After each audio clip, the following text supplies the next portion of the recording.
Yeah, guys, here we are. We the Shared Podcast. We are new in the game, and thank you for watching us. 2023, we are coming with a bang, and we're going to be touching a lot of issues that affect our society, social and economic issues. Like I said, we are the Shared Podcast, and with me here, I'm sitting next to a gentleman here called Mhlekazi, but he'll introduce himself properly. We call him Mhlekazi. Why are we here? Why are we doing this in 2023? You know, Mhlekazi, when you say I'm called Mhlekazi, we are putting me on the spotlight. There are people whose titles are Mhlekazi, like kings and chiefs. Where I come from, we call them Mhlekazi. In the entire village, that is the only person we refer to as Mhlekazi. We even bow down Mhlekazi. So if they are watching this podcast, and then they hear there's some Mhlekazi who's been coronated in the Shared Podcast somewhere. So it's sort of an honor. It's an honor, Mhlekazi, yeah. So it's an honor. Yes, Mhlekazi, my name is Nyani Socheko, and I'm honored to be part of this podcast. I like the fact that we are saying we are new, number one. Number two, it's not that we have got any specific intelligence to offer, Mhlekazi. Sifana nabantu aba babukele, but what we are hoping for is that at the very least, our discussion will shine the light on a specific topic so that whoever is watching, this is the direction. No, fantastic. I think before we go ahead of ourselves, we must be mindful to introduce our crew here in the studio. We've got gentlemen, two Bonganis actually, behind the cameras. Guys who are doing the magic. So the final product that you'll see, it's thanks to two Bonganis that are behind the scenes, that are make sure that the Shared Podcast is going to be a success. It's going to be lit as the AMA 2000 they as say. They would say, yeah. But can you explain why the Sheds? You know, the Shared Podcast. How did you come up with the name? The Shared Podcast. Remember this, when we came up with this idea, it was during a dark moment.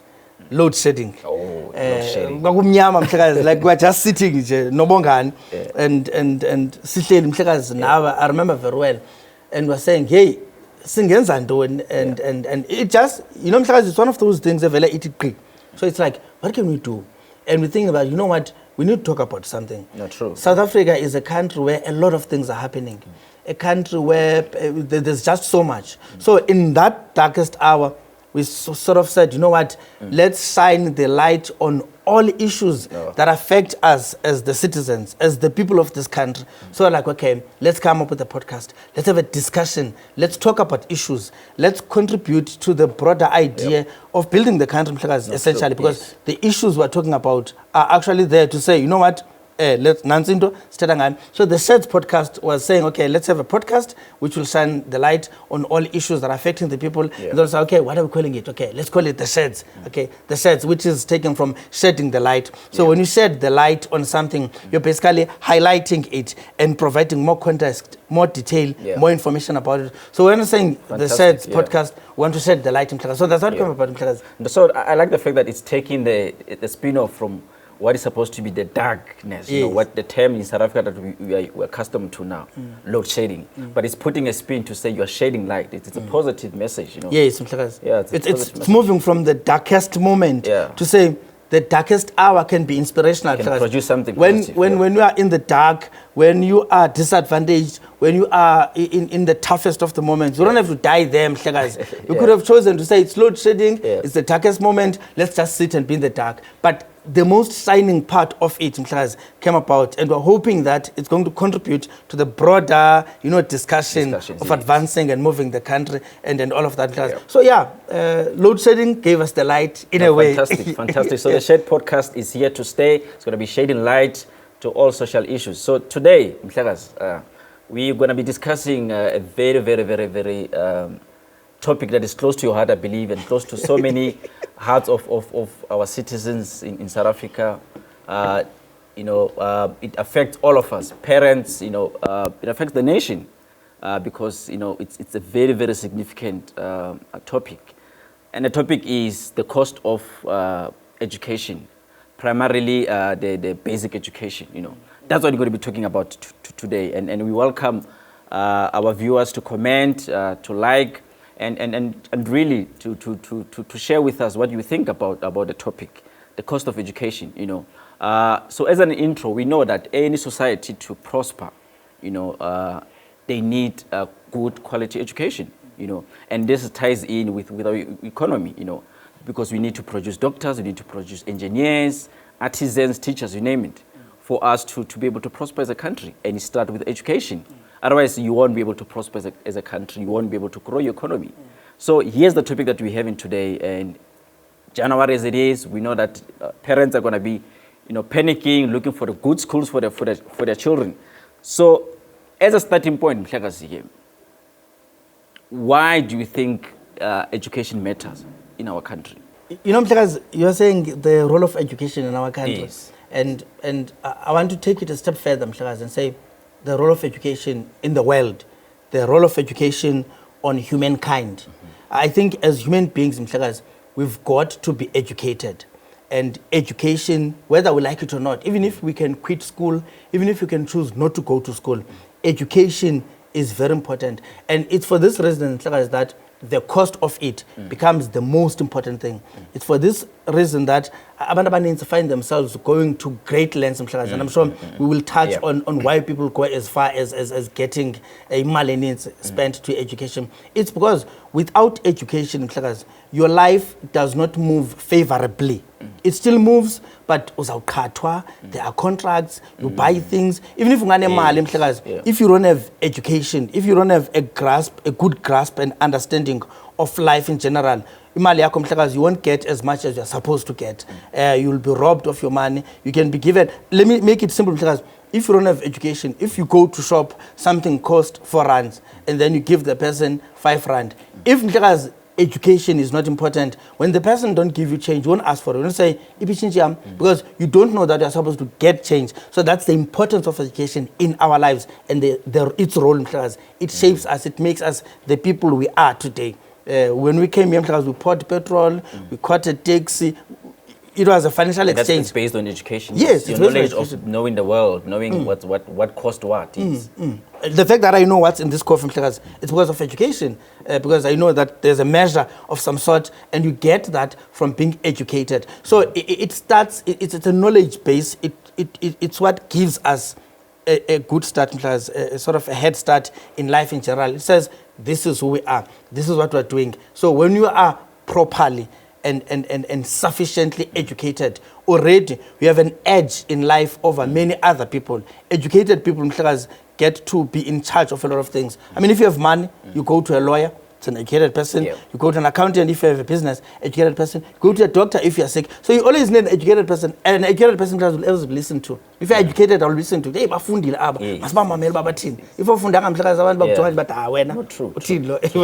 So that's the role in class. That's the importance. Okay, and then let's talk about how that the role of education links to our economy, links to our country having to produce people who will benefit our economy. I mean, being doctors and engineers, you name it. And all this starts from education. And the poverty that we have in a country, we've got one of the highest poverty, unequal society in our country. And that, putting the role of education, how will it manage to make sure that we reduce this triple challenge that we have? Poverty is one of, it's the worst thing for, if there's one thing that for any country, for any society, for any segment, should be declared criminal, is poverty. So if we have parents and a child who subscribe to a particular religion, particular system of life or everything, that should, there be poor people. What should be criminal? If you are in charge of a certain segment of society, if that society is poor, then it should be criminal. And that is where education comes in. Lack of education leads to poverty. Because this is why it leads to poverty. Once you are not schooled, once you are not educated, you won't find a job. You don't have a skill. You don't have a skill. So wherever you're looking for a job, they are the first thing they ask for. Before this is the worst thing, before they even speak to you, before they even hear your story, before they even find out whether or not you're a good person as a human being. They want to know what do you have academically. Do you have matric? Do you have standard 8? Do you have a diploma? Do you have a certificate? Do you have a degree? Do you have masters? Before you even come, and remember that certificate is not going to be doing the job. You will be doing the job. You will be knocking in. You'll be coming in. But in class, education, they say, what do you have? So, okay, standard 10 up, metric, okay. So already your value is just based on the knowledge that you have, education. Actually, you're correct. You can say education is a value for humankind, without which you don't have a value. You go and look for a job, they say, what do you have? You can do whatever. They can train you. You could probably become the best ever. But because you don't have an education, so it must be written down somewhere. Remember, there's informal education that does not get paid for, which you would be taught at home by your parents, which gives you, knowledge about life. So it's supposed to help. But the education we're talking about is the academic one, the one that produces a certificate. The formal one, the one that we then ended up paying for. You go to school, and then when you're looking for a job, they say, bring your certificate. So that's why it's important. So poverty is linked to it. Being rich is linked to it. Because look at it in class, even if you are uneducated as in academically uneducated, as soon as you have access to money, education creeps in class. It forces its way into it. How many artists have been robbed of their money because of poor education, not understanding contracts? So education class, we have poverty because of education or lack thereof it. We have rich people because of it. The entire thing, politicians, musicians, everyone who contributes to life. Soccer players in class, you've seen them amassing wealth. Uneducated soccer players have all the money. 5 years down the line, they don't have the money. That's what education also teaches you. It helps you understand how to relate with money. At a later stage in your life, you start from Nesar, from crèche. You go through all those things. And then one day later in your life, then education comes in. Okay, now let's do it. So it links to poverty. It links to all of these things. And that is why parents like you and I then find themselves having to pay, having to fork out a lot of money because they're trying to choose good schools, and we must talk about why we don't have good schools. Where does that come from? Why are we finding ourselves paying so much money? That's where it begins. In fact, that's my next point. It's like you read my mind, that to say, then because we have now established that education is a necessity, it's a building block for society, for every child. You need education. Now we need to talk on the technicalities now. Putting a brick to it now. How much should the parents be spending on quality education? Because as much as we know that education money can do, but it costs money. So this is the issue of to say how much should you be investing as a parent. It's bad. Nkosana, as you're asking me that question, I'm boiling because Mhlekazi, this is an emotional topic for you. Very emotional. It's something you cannot avoid, Mhlekazi. Very, very, very, very emotional. I'm boiling because Mhlekazi, I'll show you a personal story. I used to be chased out of school, Mhlekazi. Like, be called among kids. In primary, In high school, Mhlekazi. In primary, I was better. I was still at home in Transkei. We're probably paying 2 rand per annum.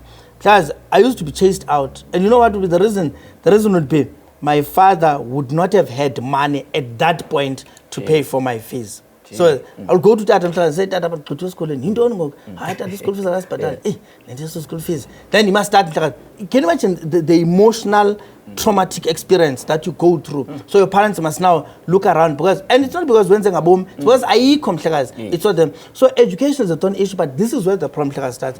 Why do parents in a country where we pay tax for everything? From your salary, you get taxed. When you buy food, you get taxed, or anything that you want to get taxed. Your car, you get taxed through it. Even when you buy petrol, you renew disc. So we're taxed left, right, and center. Why in a country where we are taxed up to 38% or more, you must still pay for education? That is where it becomes emotional. You look at your pay slip, you see at the portion of tax, you say, with so much money, if Bangandi Nika and go and pay for my child's school fees, if Bangandi Nika and buy him battles, I would have invested it, and this is where the problem is.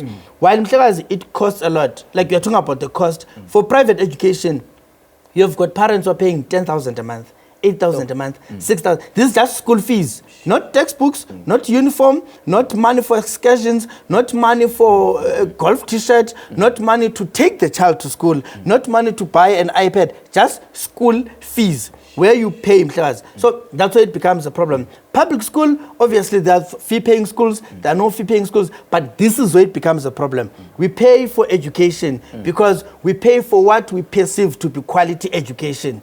And quality education starts with simple things, Mhlekazi.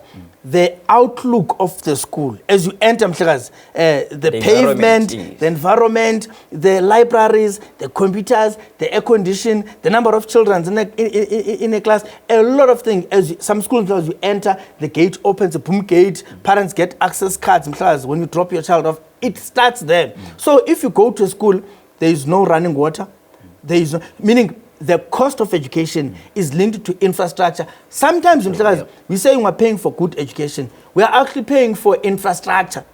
You are paying for, because after all the payment, after all the money has been paid for your child to go to school, you get them, and then you compare a child who goes to a school where there is 7,000 rand school fees per month and a child who goes to a school where there is no cost at all. This is what the problem is. The one who pays 7,000, they are 20 in a classroom. The one who does not pay, they are 100 in a classroom. So when they are 20, whoever experiences challenges will have individual attention by the teacher. So already there's no, there's inequality there. Let's talk about that, inequality, It's crazy. Yeah. You see, what inequality will do, it's the worst thing. Because now, when you emanate from a point of departure, yes, of inequality, you are doomed forever, Mhlekazi. Sure. Because what inequality does, it's not a matter of being unequal at school or unequal at home or unequal at work. It follows you wherever you go. You are given a computer, you have no understanding of the computer, you will be incompetent at work. You can't do your job. Remember, Mhlekazi, these computer programs, they've got your standard Microsoft packages, your Excel, your Access, your PowerPoint, your Word, your everything. This is what inequality does. You get to work, let's say you finally manage to graduate or something, if you ever get there. Now you are at work, you must do a PowerPoint presentation to tell your story about your department, about what you are going to do, about your contribution to this company that is going to pay you. The guy who's had access to PowerPoint forever, since primary school. Yeah. Yes, they know what to do. When you can't even create a slideshow. You can't even start as a slideshow so that your story is complete in your head. But they run on your head. They can't chop your head and say, here is my story. Or you can't plug a memory stick and download from your head. You must show them. That's when inequality comes. The guy who is poor, because what education does, the ones who get good education, which has been paid for a lot of money, are always coming from well-off families. And then the ones who got poor education are coming from poorer backgrounds. So what's going to happen? You need that money more because of your poor background. But your poor background gave you poor education. The guy who does not need the money so much will still get the money. Because when it comes to promotion time, the one who's always ahead, as a result of having known, your company may take you to courses to understand basic packages, understanding the computer. It won't be enough to take you anywhere. This fellow who's had it all throughout their lives, they're already ahead of you. They are ahead. Now kuqashwa kunye uzakuphatha aphinda akuphathe futhi aphathe nophethe wena aphathe nophethe ophethe wena because lo muntu has had a good start. That is why failure to provide good education is failure to make a positive and meaningful contribution to this life. Therefore, Mhlekazi, any country across the entire globe should be worried about education. Should be, anybody who's in charge of any particular system should say, at the very least, if we want a good country tomorrow, 20 years from now, 100 years from now, consider good education. Because with good education, remember, Mhlekazi, there is working to just get the job done. There is working to make an impact and to come up with new things. Without good education, even the new things that are naturally revealed to you by God, by ancestors, you can't walk into a company and say, hey, my father said this. You must demonstrate it. If you get given a new concept of a brilliant car, that has never existed in the entire world. You need education to show that concept because you must draw it, you must name the parts, you must speak a language that will be understood. Without good education, able to write. Yes, you must be able to write and say, this is the concept, this is what this is all about. If you can't do that because of poor education, you are doomed. So that's what it does in terms of inequality. You are unequal for the rest of your life unless some miracle happen and you happen to find a way of making it through difficulties. Wow. So the issue of inequality and education, good education is a problem. And the fact that we don't have good education, the fact that we must sit and talk about not having good education, that on its own is a big problem. Yeah, wow, that's a food for thought, eh? I wanted us to touch on the issue of public schools versus private schools. And for a normal and average, a single parent, single mother, single father, ugogo, umntwana, and all that, and they're not earning much, they're earning, minimum wage, but they want to invest in education of their children, What should they be looking at, private versus, public schools? I mean, we know of some of the good schools that are public schools, but already, to get into them, it's limited space, So what should a parent be thinking right now? Young parents, we've got a lot of young parents, who want to get their children, into a good education system. They want to give them a good footing, like you said. You want to invest today for years to come into your child. What should you be looking at? Because the problem that this is and this is something that there is nobody out there throughout the entire country, throughout the world, who's not affected by this. Because where I stay, there's a good public school. Because in that school, the primary school I'm talking about, the former African school, which is now multiracial because of democracy, I've been rejected them twice, 2 consecutive years. The reason for my rejection is because the school is oversubscribed, they say. Yeah. So, because I always want to get... And this is your closest, so to them, this is your closest... 900 meters from my house. That's how close it is. So your son can literally bike to school. Bike to school, walk to school. I can even go to school, walk with him, which is very healthy, by the way. 900 meters away, it's the closest and the only public school. That's not a problem. Now, rejected them, it's oversubscribed. So the other time, I insisted on seeing the list. Me being me, when you are previously and currently disadvantaged, you always want proof when people say no, which I think is a good thing, so that you understand the bigger context. And this helped me. So I get there. I say, but why?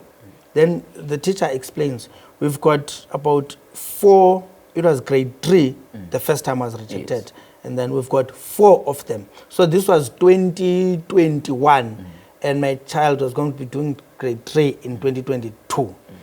So I said, but why? I said, okay, we've got 4 grade 4s, grade 3s. And then each of which will be fed by the current, which is in 2021, by the current grade 2s, who must all come in.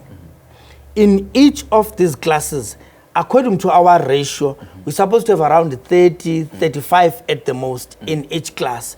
Over and above that, she shows me a waiting list. I was number 79 on the waiting list. Now, should in each of the 42 grades who are overly subscribed from 35, which is supposed to be the maximum, should one parent decide for some reason, and some then kule waiting list year 79, number 79 for my child, bangamtata one. So on such basis, there's nothing they can do but to reject me. The story goes further. The school grounds, because I make another point, trying to make a point of saying, but why don't you just then have 10 grade 3s, one so that you can take everyone within the vicinity? They say, no, we don't have sufficient grounds on the school. Again, the issue of land comes to question affecting the school. And when you look at The only space that's there is the rugby field, which is good for sport, for any school, is the soccer field, is the, those combined courts of netball, tennis, and all of that, combi courts in class. I'm sure you remember combi courts. Yeah. So that's all in class, and then it's the parking. The story ends there. So in class, what pushes me then to private education is not because I think I have money. Yeah. In fact, I could do a lot with that money. There's a lot that must be on standstill for the duration of my child's school-going period, which is not just 12 years. After 12 years of your basic education, then it's university. Mind you, when you pay for school fees, chances are you won't qualify for any financial assistance, NSFAS or anything, unless your child is bright enough to get bursary. So the choice between public and private, for many parents, it's not that they are trying to be fancy or to sound better or to appear better than the others. It's systematic. It's deeply built on the inefficiencies of our country as a whole. Because if there was another school of the same quality, of the same size, of the same stature, then my child would go there. And I'm not the only one. Basically, all 79 of us who are in the waiting list, we basically rejected. That is where the problem is. So it's the system, and here's the schools that you like, which is a good public school. You want to take your child there, but you can't. You are forced because you are 79, and there's no way that you can get your child in. None whatsoever. You're forced to look elsewhere for education. And remember, we are working.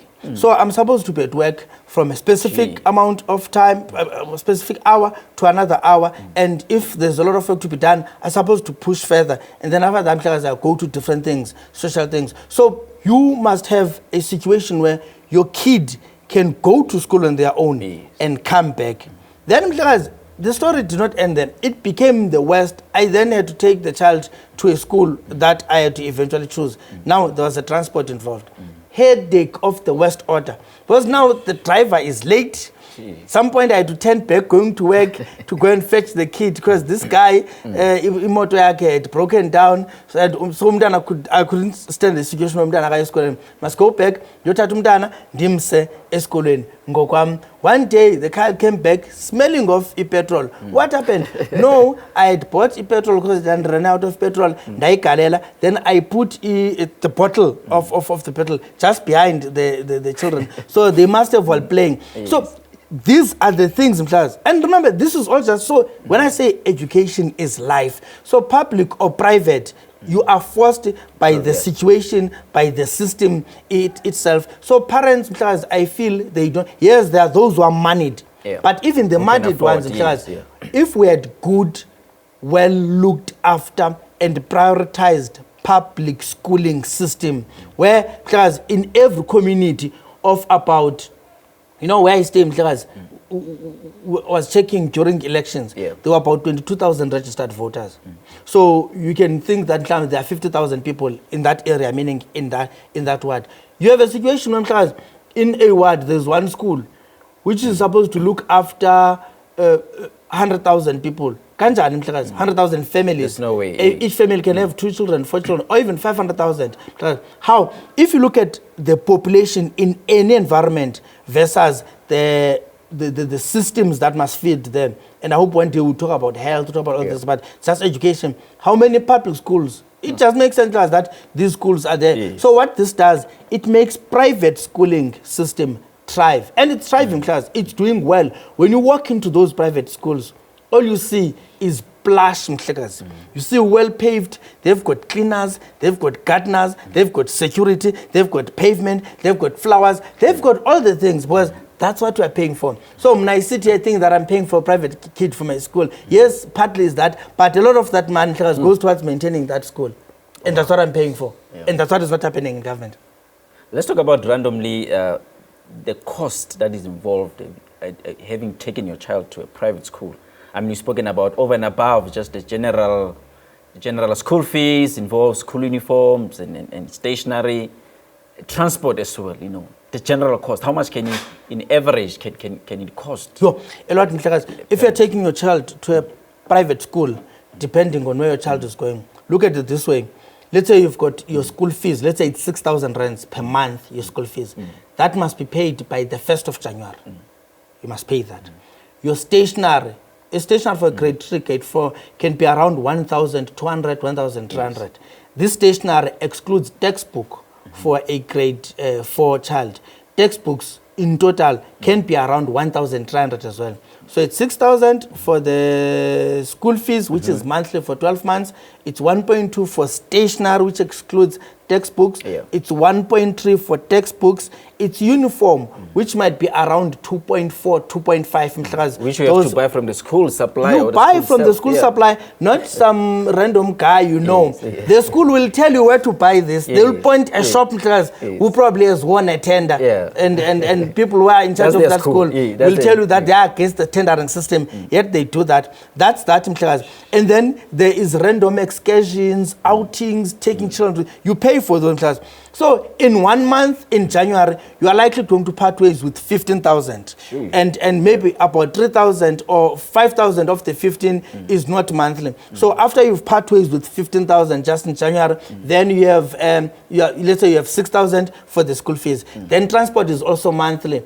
Class, where I took my child, where distance was about 4 kilometers or so, transport was like 2,000. So I could negotiated, ended up with 1.5. 2 months down the line, the guy said, no, man, this 1.5 is not cutting it. I want 2,000. So it's not even charging based on the distance. It's just charging randomly. Yeah, and you pay transfer for 12 months so that you don't pay during holidays. You pay for full 12 months. So that's what a parent, and the people themselves were paying this kind of money are people who could use the money to build a home, to renovate a home, to extend a home. And we're migrant people because we stay in Joburg, we are from the Eastern Cape, we are from Kiani, we have from wherever. So those are the costs that are involved. Then you must pay that. Now look at this, you are paying for the education of your child.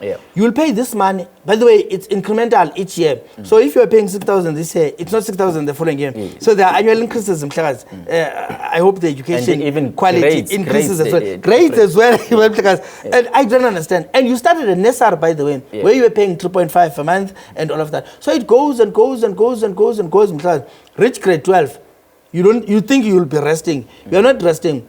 After grade 12, if you're paying the school fees of 6,000, you are obviously above the threshold when it comes to NSFAS and government assistance through all those things. So you become a missing middle now, a parent. Missing middle. You go to university. University wants 20,000 for registration. So your story does not end. It goes in class for 4 years. So over above the 12 years, you have another 4 years just for a child to obtain their first degree. So 12, 13, 14, 12, 11, 12, 13, 14, class 15. So 15 years, you are paying. For 15 years. Basically, if you are not well off, like me, if you are poor like me, your life is on a standstill for 15 years. Standstill.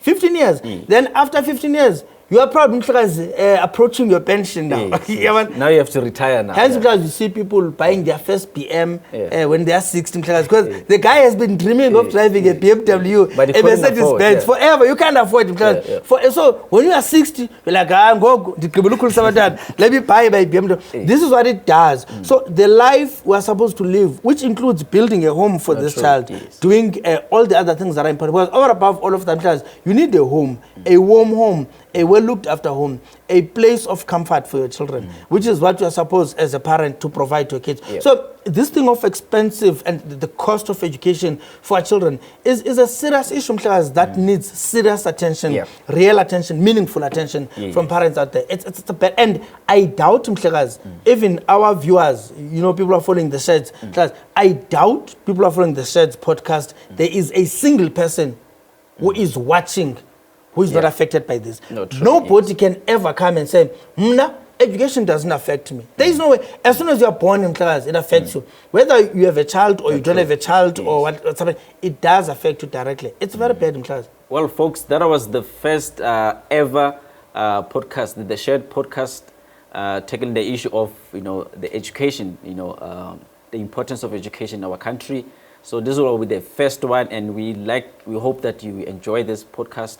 So don't forget to like, to comment on the section, and subscribe to the Shared podcast. And this was the first part of the conversation. The second part is coming. So do follow us on the socials. We'll be there.